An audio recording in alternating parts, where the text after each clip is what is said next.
అలాగే కేంద్ర ప్రభుత్వం మరో సంచలనం అండి.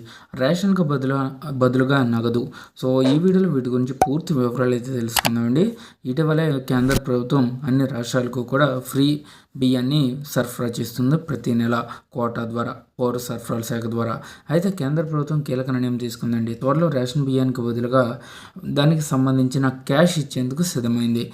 రేషన్ బియ్యం పక్కదారి పడుతూ ఉండడంతో నగదును పంపిణీ చేయాలని కేంద్ర ప్రభుత్వం నిర్ణయానికి వచ్చినట్లు తెలిసింది.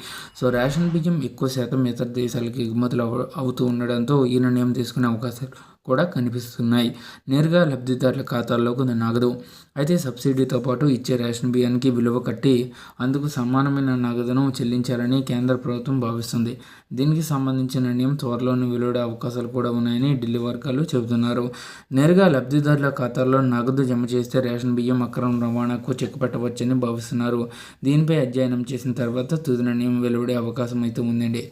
సో, ఈ విధంగా ఇదైతే నిజంగా ఉపయోగపడే అంశం అండి. ఎందుకంటే రేషన్ బియ్యాన్ని చాలామంది యూజ్ అయితే చేయట్లేదండి, అక్రమ రవాణా చేస్తున్నారని చెప్పేసి వార్తలు అయితే వస్తున్నాయి. కాబట్టి సో, రేషన్ బియ్యానికి సంబంధించి ఆ రేషన్ బియ్యానికి విలువ కట్టి అంతే అమౌంట్ను వారి యొక్క నగదు రూపంలో ఖాతాల్లో వేయాలని ప్రభుత్వం అయితే భావిస్తుందండి. దీనికి సంబంధించి త్వరలోనే అప్డేట్ వచ్చే అవకాశం అయితే కనబడుతున్నాయి. సో, ఇలా చేస్తే రేషన్ బియ్యం అక్రమ రవాణాకు చెక్ పెట్టవచ్చు అని చెప్పేసి భావిస్తున్నారు.